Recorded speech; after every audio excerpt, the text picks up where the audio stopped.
Hello everyone.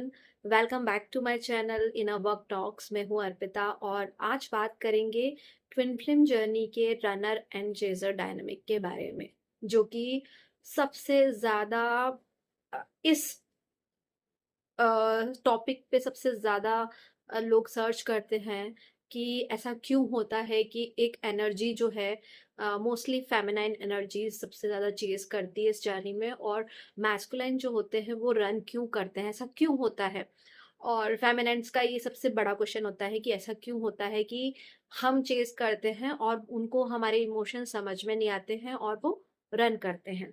और ये जो रनर चेज़र डायनामिक है वो ट्विन फ्लेम जर्नी में सबसे लंबा चलने वाला एक ऐसा पैटर्न होता है, जो बार बार आता है जब तक कि आप इस लूप को पूरी तरह खत्म नहीं कर देते, इस पैटर्न को समझ नहीं लेते। क्योंकि जब तक आप इस पैटर्न के रूट को नहीं समझते कि ये क्यों हो रहा है, कि कहाँ से आ रहा है, तब तक ये लूप हमेशा चलते रहेगा। चाहे आप सेपरेशन में आ जाओ, सेपरेशन के बाद फिर से आपकी बात भी होगी, तो भी बार-बार यही चीज़ें आएँगी। तो बात करते हैं कि जो फेमिनाइन एनर्जी होती है इस जर्नी में, वो सबसे ज़्यादा चेज़ क्यों करती है? तो बात करते हैं कि फेमिनिन जो होती है ना, वो बहुत ही एक्सप्रेसिव होती है। उनके अंदर बहुत ज़्यादा इमोशंस होते हैं।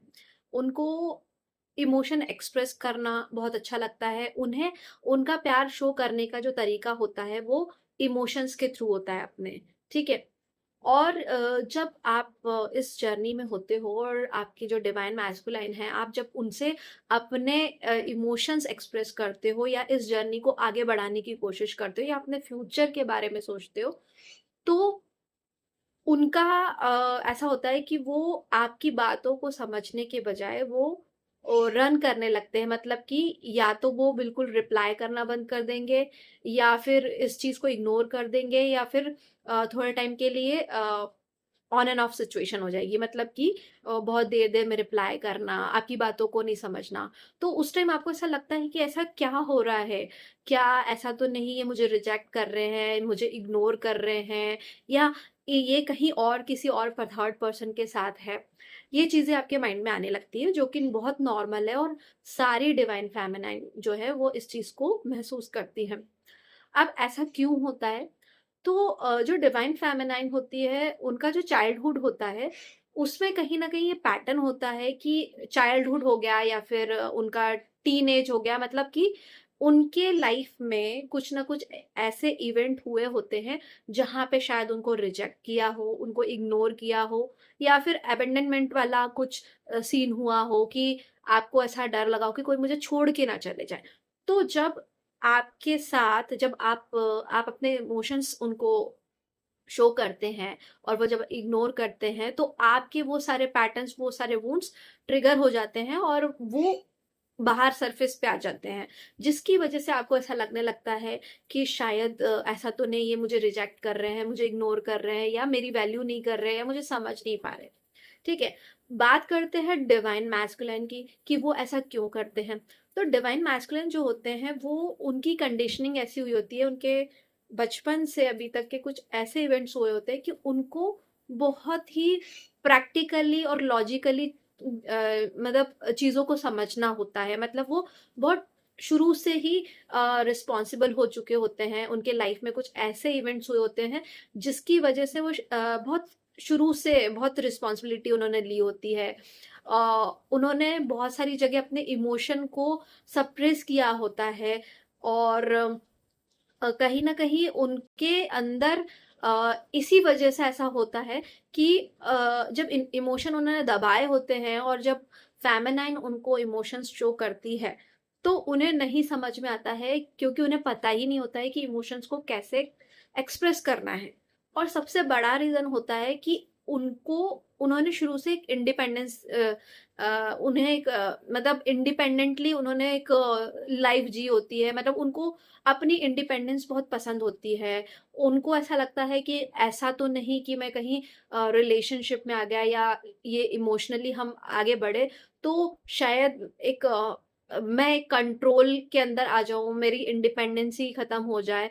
तो उनके लिए उनकी जो प्रायोरिटी रहती है, उनका इंडिपेंडेंस होता है, और कि कंट्रोल के बाहर, मतलब कि पूरी तरह से एक फ्रीडम ही मान लीजिए, और लॉजिकल थिंकिंग होती है उनकी कि अगर आप एक रिलेशनशिप में हो तो एक बैलेंस्ड वे में रहो, मतलब ओवर एक्सप्रेस नहीं करो, ओवर इमोशनल नहीं रहो, इंडिपेंडेंट रहो, इमोशनल डिपेंडेंसी नहीं होना चाहिए। ये सारी चीजें उनके दिमाग में होती है। तो उनको ऐसा लगने लगता है कि ऐसा नहीं हो कि मैं बहुत ज़्यादा, मतलब ये सामने वाला जो है वो बहुत ज़्यादा इमोशनल हो रहा है, मतलब फेमिनाइन, तो आगे जाके इनको दिक्कत हो, या फिर अब ऐसी सिचुएशन ही होती है कि कहीं ना कहीं उनको अपनी इमेज स्टेटस का भी एक डर लगा होता है, उनको इस चीज़ का भी फियर होता है, या उनके पेरेंट्स का कुछ ऐसा पैटर्न होता है जिसकी वजह से उनको लगता है कि शायद ये जो रिलेशनशिप वो एक्सेप्ट नहीं कर पाएंगे। तो वो चाहते हैं कि जो फेमिनाइन एनर्जी है वो भी एक बैलेंस्ड वे में रहे, एक स्पेस में रहे, बहुत ज़्यादा इमोशन एक्सप्रेस ना करे, ताकि उनको भी दिक्कत नहीं हो। लेकिन जो फेमिनाइन होती हैं उनको इस टाइम पे बहुत ज़्यादा पेन फील होता है, क्योंकि उनने कभी भी इतना किसी के लिए फील नहीं किया होता है, इवन मैस्कुलिन ने भी नहीं किया होता है। लेकिन मैस्कुलिन क्या होते हैं, जब उनको बहुत ज़्यादा इमोशंस उनके बाहर आने लगते हैं, उनको लगता है, कुछ फील होने लगता है, तो वो अपना माइंड डाइवर्ट कर देते हैं। वो कैसे डाइवर्ट करते हैं, जैसे अपने जॉब के अंदर अपने जॉब में बिजी हो जाएंगे, या फिर उनकी कुछ स्पोर्ट्स वगैरह में चले जाएंगे, कुछ एक्टिविटी में इन्वॉल्व हो जाएंगे। तो उनका प्रैक्टिकल माइंड होता है, तो वो बहुत जल्दी अपने आप को एडजस्ट कर लेते हैं। लेकिन जो फेमिनाइन होती है ना, वो पूरे टाइम यही चलता है कि उन्होंने मुझे ऐसा क्यों रिजेक्ट किया, मुझे क्यों इग्नोर कर रहे हैं, क्या रीज़न, इसके पीछे क्या कारण है। तो पूरा टाइम उनका टेक्स्ट देखना, टेक्स्ट का वेट करना, उनके कॉल का वेट करना, और ओवरथिंकिंग, एंग्ज़ायटी, ये सारी चीज़ें उनके दिमाग में हो जाती है। जब तक कि आपको ये समझ में नहीं आता है कि ये एक पैटर्न है, ये एक वुंड्स है आपके, जिसको हील करने की ज़रूरत है, तब तक ये लूप चलता रहता है। जब आपको ये समझ में आएगा कि ये एक पैटर्न है मेरा, और कोई आपको रिप्लाई नहीं कर रहा है, या इमोशन एक्सप्रेस नहीं कर पा रहा है, इसका मतलब ये नहीं है कि उसके मन में आपके लिए कोई फीलिंग नहीं है। और इससे ये भी समझ में आता है कि आपको आपके इमोशंस को कैसे एक बैलेंस्ड वे में रखना है, सामने वाले को स्पेस देना है, उसकी इंडिपेंडेंसी का भी ध्यान रखना है, आपको भी इमोशनल इंडिपेंडेंट कैसे रहना है वो सीखना है, अपने आप पे काम करना है, अपने सेल्फ रिस्पेक्ट, सेल्फ वर्थ पे काम करना है, क्योंकि डिवाइन मैस्कुलिन तभी अट्रैक्ट होते हैं जब आप अपनी वर्थ करते हो, खुद की सेल्फ वर्थ करते हो, तभी वो अट्रैक्ट होते हैं। वो तब तक आपसे भागेंगे जब तक आप उनके पीछे भागेंगे। ये एक सच्चाई है। तो आपको इस पैटर्न को हील करना होगा, धीरे धीरे हील होता है जब आप सेल्फ लव में आते हो, और अपने क्रिएटिविटी, अपने पैशन पे काम करते हो, अपने ऊपर एनर्जी लगाते हो, बजाय उनके मैसेजेस का वेट करने के लिए, उनके कॉल का, और ओवरथिंकिंग करने की बजाय। तब ये धीरे-धीरे शिफ्ट होती है एनर्जी, और फिर धीरे-धीरे आपके पैटर्न्स भी चेंज होंगे, आपका जो ये डायनामिक है रनर चेज़र का, वो भी धीरे-धीरे खत्म होने लगता है।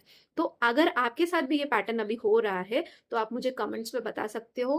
वीडियो पसंद आया हो तो लाइक करिए, और सब्सक्राइब कर लीजिए मेरे चैनल को। आगे आने वाले टाइम में मैं और भी इंटरेस्टिंग वीडियो लाने वाली हूँ।